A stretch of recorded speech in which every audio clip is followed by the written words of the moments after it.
Hi all, welcome to CMPT140 Summer Session 2025. My name is Kim and I'll be your professor for this class. You can call me Kim, Professor Kim, Prof McKay, whatever you prefer. I don't really mind. Before we get started into all of the administrative information, I wanted to take a moment for me to get to know y'all a little bit better and for y'all to get to know each other a little bit better. Since this is going to be a virtual class, we don't have those informal connection points like we would if we were in person, where before class we might chat a bit, or after class, maybe while we're waiting for the room to open or the other class to finish. And I do want to get to know each of you a bit more. So I will keep this as light as possible. I know icebreakers can be really cringe and anxiety inducing for some people. This is a way that I feel is pretty accessible, but if it is causing you mental health problems, you do not need to do this.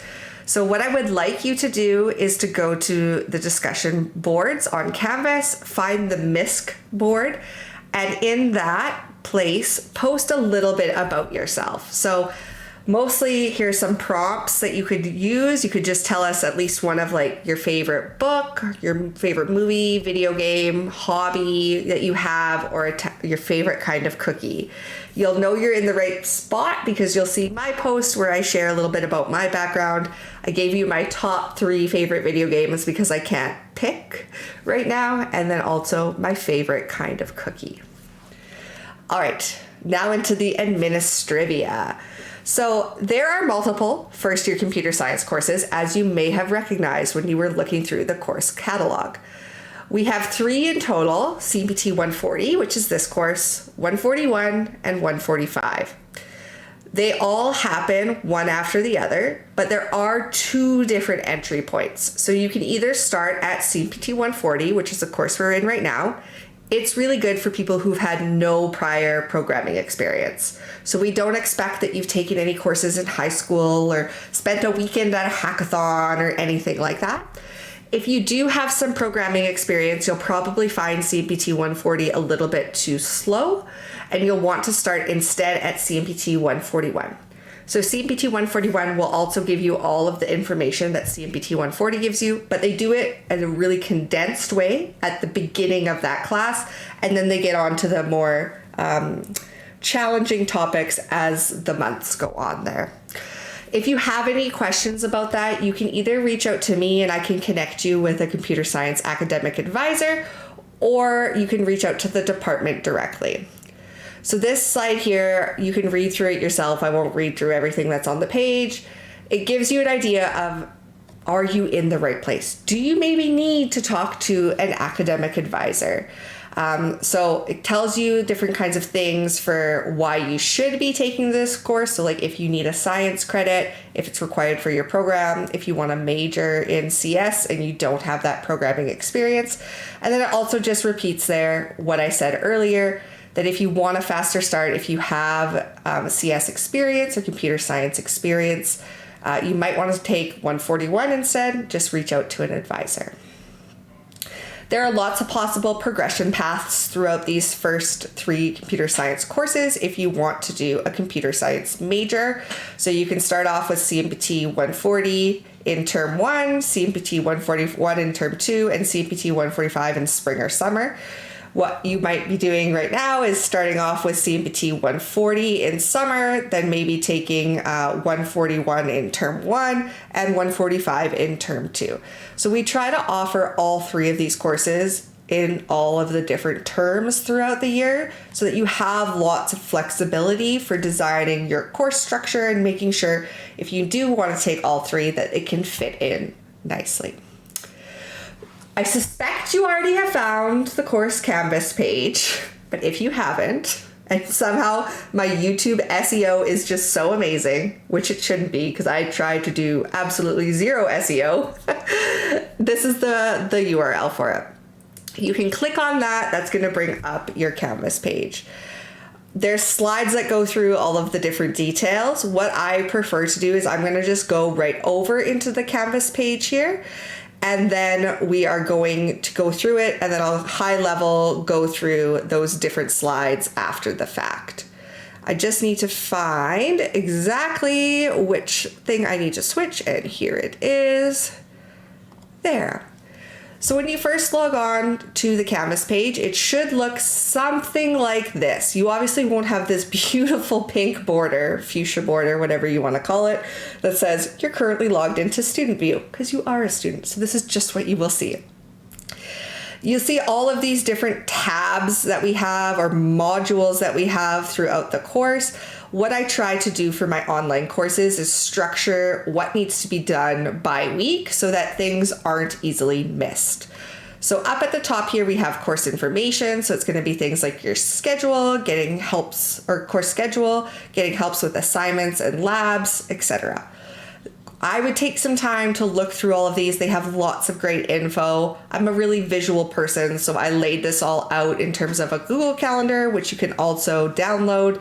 It has the different due dates for labs and assignments, as well as whenever we don't have class due to like the midterm break or stat holidays, those kinds of things. So you can click those links down here in order to get access to that Google Calendar if you would find it helpful. For getting help with assignments, labs, and course material, all of the information is on here. Highly recommend that you leverage the discussion boards. These are going to be regularly monitored by the TA and by me as well. It's a great way for everybody to benefit from the answers, because I promise you people have the same questions. The only thing we ask is that you don't post any of your code in those discussion boards. It's a violation of our collaboration policy, and it would put you and everybody else that reads the message at risk of academic misconduct. If you do want me or the TA to help you look at your code, maybe debug something, we have a whole bunch of lab sessions as well as help hours that you can attend, where it's like effectively one-on-one tutoring. So we jump on a call together, we talk through whatever problem you're having, look through your code, and give you tailored advice for things you can try to improve. You can attend any of the lab times, they'll be all online. Or if you want to as well, you can come to my help hours, which will be mostly on Fridays from 2 to 4. I occasionally may need to change these just to conflicts with my 9 to 5 job that I have. I will post an announcement if they do have to change for whatever reason. If these times don't work for you, you can also reach out to me and schedule some one-on-one help. Just shoot me an email to my email address that's right here. If you need accommodations or extensions for assignments, I'm the only one who can approve those requests. The marker can't, the TA can't, etc. So just send me an email and ask me. Let me know what you need. Approval is done for these types of things on case-by-case basis for AES accommodations and compassionate reasons. If you're registered with AES, please send me your letter to professor as soon as possible. This just helps make sure that I structure everything in the course. Say if you are entitled to time and a half for your assignment or your exams, that I set up all of those things correctly as well. All of our help sessions are going to be through Discord. So I highly recommend, if you use Discord on a recreational basis for gaming, set up a new account with your university email that will just be used for this course. The reason we're using Discord is because there's a queuing system that I have enabled. So it's effectively like a way to enter a line, and you can watch to see when your turn is coming for that one-on-one help with either the TA Declan or with me. And it's a way to make sure everyone kind of gets treated in that first come, first serve basis during those times. The very first time you go to our Discord, you'll have to use this invite link. You'll click on that and it will invite you to the Discord. After that, you can use the link that's just down here, bookmark it, and you'll always be able to go to it. When you join, it's going to look something like this. So we have a few rules that I would recommend you read through. I will post the schedule here as well. I just need to grab that screenshot from the Canvas page. There's another spot for you to ask questions if you'd like. I do recommend the Canvas discussion board instead. I will still monitor this just in case. I often find people do some really cool things as this class progresses just on the side. So if you have anything that you want to share, like say you took the assignment and kind of just went a bit further with it, or you built up your own visualization of something that you really want to share, you can share it in here. Again, if it's related to assignments, don't post the code, but you can post the output of it. And then this is going to be the main area that you will use during help hours. So this is our queue. Effectively, so during labs, help hours, tutorials, whatever you want to call them, if you have a question, you want some of that time with whoever is hosting that session, all you do is go here and click this join button. You'll see that your username will pop up on here, and then the TA or me will be able to pull you out of that. And once we do that, you'll get a DM. And you can join whichever of these voice channels that we are in. If you've joined this queue and you don't want to be in it anymore, say you figured out your problem, you can just press this leave button and it will take you out of that queue. So you can see here that's empty now. When you are joining the voice channels, all you need to do is click on them and you'll see it goes connecting. If you get these pop-ups about permissions, you want to hit allow. So that's going to be able to allow us to actually hear you. If you click on this here, there will be, say, I will be in there already, and somebody else, you would be joining as the second screen. You'll see that the Discord is picking up your mic because that green border will show up around your circle when you speak, as well as around this box here. And I'll go silent for half a second just to show you I'm not lying. See, it works. If it's not working, you just go down here to these user settings. And in here, you're going to want to find, and I always lose it, where your mic is. Oh, let's see. Am I even going in the right part? I am. Voice and video. So when you log in, you just scroll down here, voice and video. Your input device and your output device will be all in here. You can test your mic. You might want to change different things. It will allow you to do all of those different kinds of setups there. I believe there's also a way to mute yourself here. So if you don't want me to hear you or TA to hear you for some reason, you can do that. Yeah, that should be the gist of it. You can also change your name for specific servers. I don't remember how to do this off the top of my head. I do recommend you change it to be like your first name, last name, or first name, because it just helps me build that name recognition with you as we are meeting each other in this virtual setting. I believe it has in the per server profile. You can choose your server and then you can put a different nickname if it's different than your username that you've selected, and also put your pronouns in there, which is very helpful as well. Okay, back to the Canvas page. Oh, I'm also going to leave this call. I just click that little hang up button and it disconnects. Goodbye, Discord. Okay, back to home. Under course resources, we have things like the syllabus, the free textbook that we have, where you can download processing, which is the programming language we will use, the link to the course Discord, and the link to the YouTube.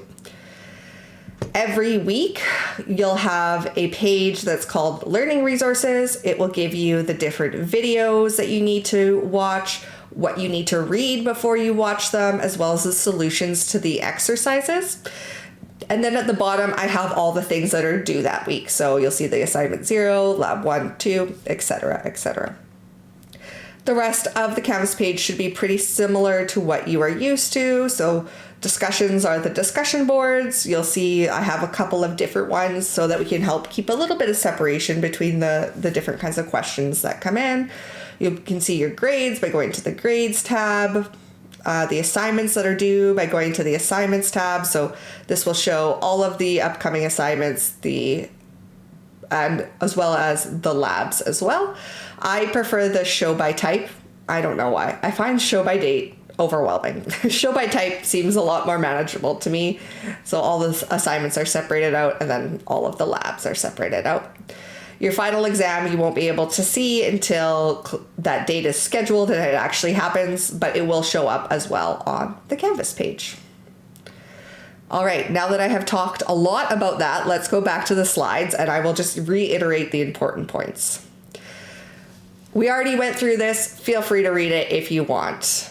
The course syllabus I kind of glossed over on purpose. I'm sure y'all have been in classes where people read the course syllabus to you. When I was in university, I fell asleep every single time. It was not useful. It was so exhausting. Y'all can read. I know you can read. Please read the course syllabus. It is your responsibility to read it. It is effectively like a contract between me and y'all for how this course will go, expectations that I have, requirements that are needed to pass the course. So there's a few things, and we'll talk about a couple of them, but if you don't do them, you won't be able to pass the course. So it's really, really important for you to read those policies. The course delivery is going to be asynchronous and remote. So asynchronous means we won't actually have any of the shared lecture times. You just watch the videos at a time that works for you. Before you watch the videos, you'll be assigned weekly readings from the free textbook. You'll read those chapters, watch the video, try the exercises in the video, check the solutions. We have weekly lab exercises, weekly assignments, and a final exam. One thing you'll see that's missing here compared to a lot of classes is we don't have a midterm. So since this course is only 6 weeks, we don't have a lot of time to squish a midterm into that. I would rather y'all get the practice of coding through assignments and labs than have the stress of a whole bunch of multiple choice questions on your plate, because that's not going to be helpful. The goal here is that you're practicing regularly throughout the weeks that we have together for those coding exercises. And then those types of questions are going to be what you'll see on your final exam as well.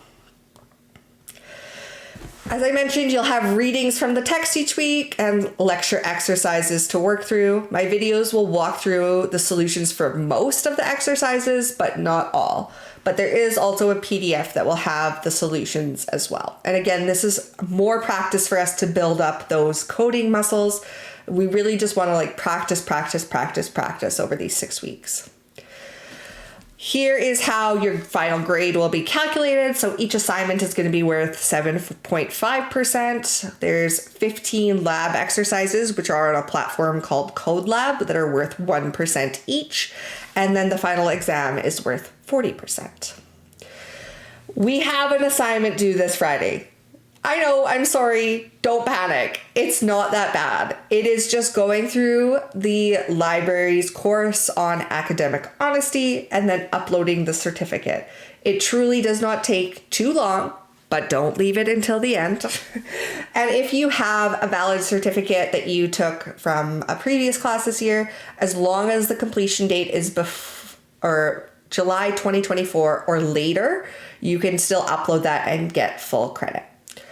After this week, all of our assignments will generally be due on Fridays at 8 p.m. So you'll kind of see that in the schedule. Labs have due dates, but for the summer session, these are just suggestions. So you will not be directly penalized if you don't complete your lab on time. So you don't need to reach out and ask for an extension, etc., etc.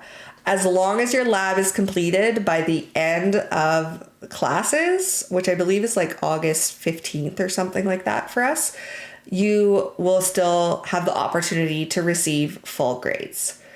Now, don't leave it until the 15th, because again, the point of these labs is to practice.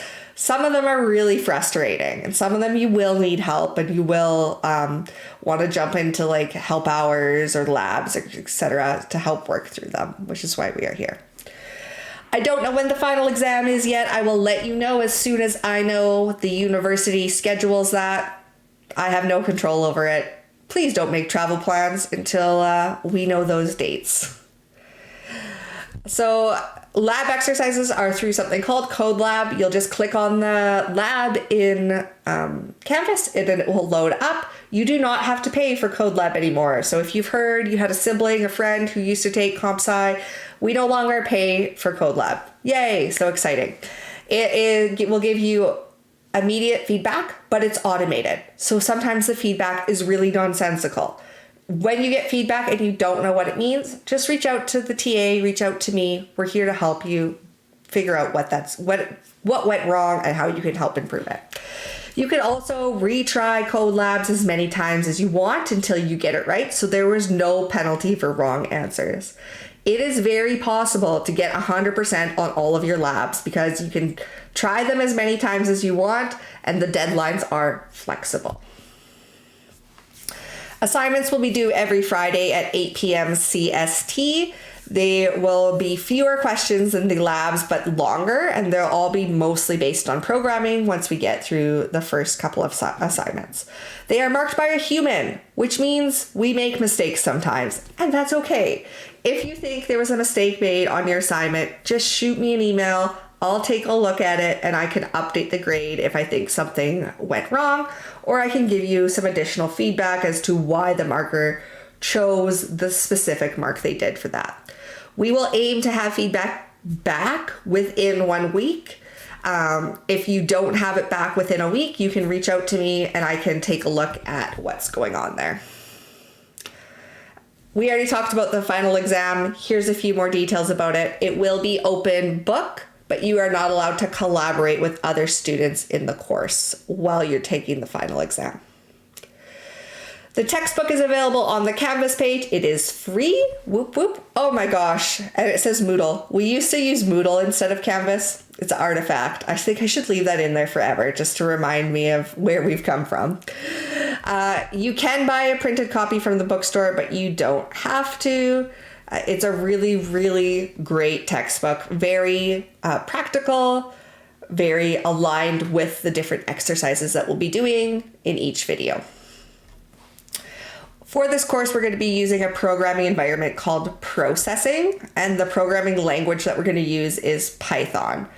There is advice on installing Processing on the course website. You will want to get it installed on your computer that you're going to use for this course so that you have it available when we're doing things like the final exam and you can run your code and make sure that it works as expected.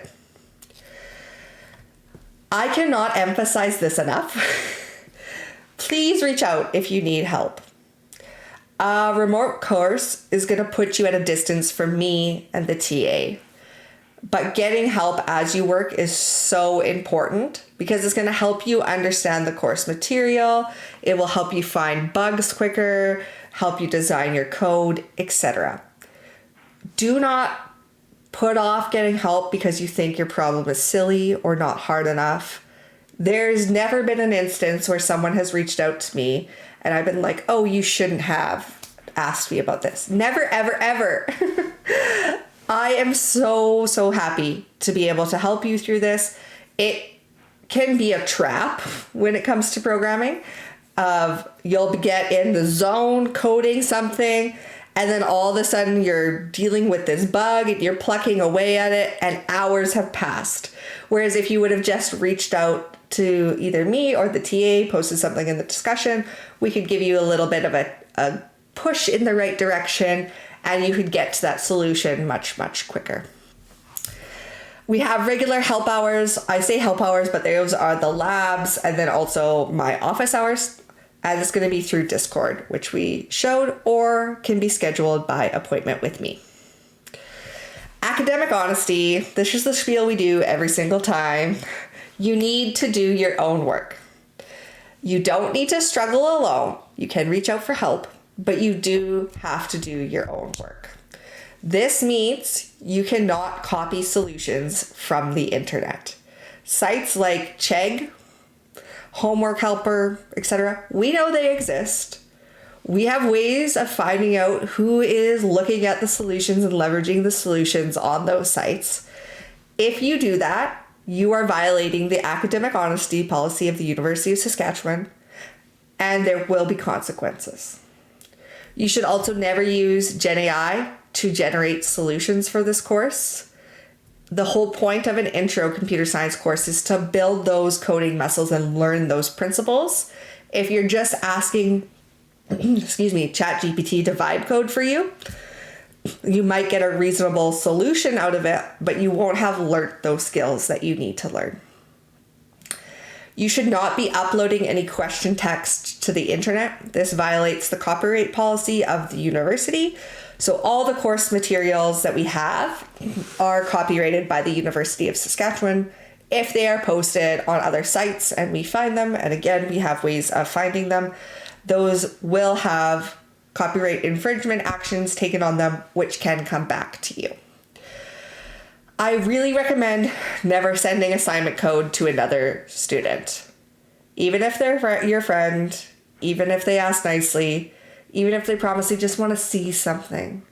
I have seen too many times over my tenure being a professor where someone shares code with their friend who swears they're not going to do anything bad with it, and the friend uploads it. Even though you thought your friend wasn't going to do anything nefarious with that code, as soon as they do, you are also violating the academic honesty policy and will have consequences from that. You can talk to friends at a high level about solutions and things like that, but you should never be typing together on saying, okay, yeah, I'm typing this piece here now, and then I'm going to do this, those kinds of things. Much higher level. The things like, yeah, I think I'm going to use like a while statement or a while loop to solve this piece of the code, maybe. Something like that. If you're at all worried about anything in terms of academic honesty, you're not sure, yes or no, should you be doing it, just come chat with me, send me an email. I'm happy to hop on a call. It's not the easiest thing to understand all the time, especially for more collaborative courses like computer science. It can be challenging. It's easier for me to help guide you early on. Once something is submitted, my hands are tied and I have to take the appropriate actions as determined by the university. So please just reach out. When you have questions, triple check that your answer is not in the readings. Check the Canvas forums to see if somebody else posted the question and it was answered. Feel free to post the question yourself as long as it doesn't include any code. You can consult with me or the TA Declan, or send emails to me for official requests, logistics, etc. All right, that's all I have for you today. I hope you all really enjoy this course. It's one of my most favorite courses to teach.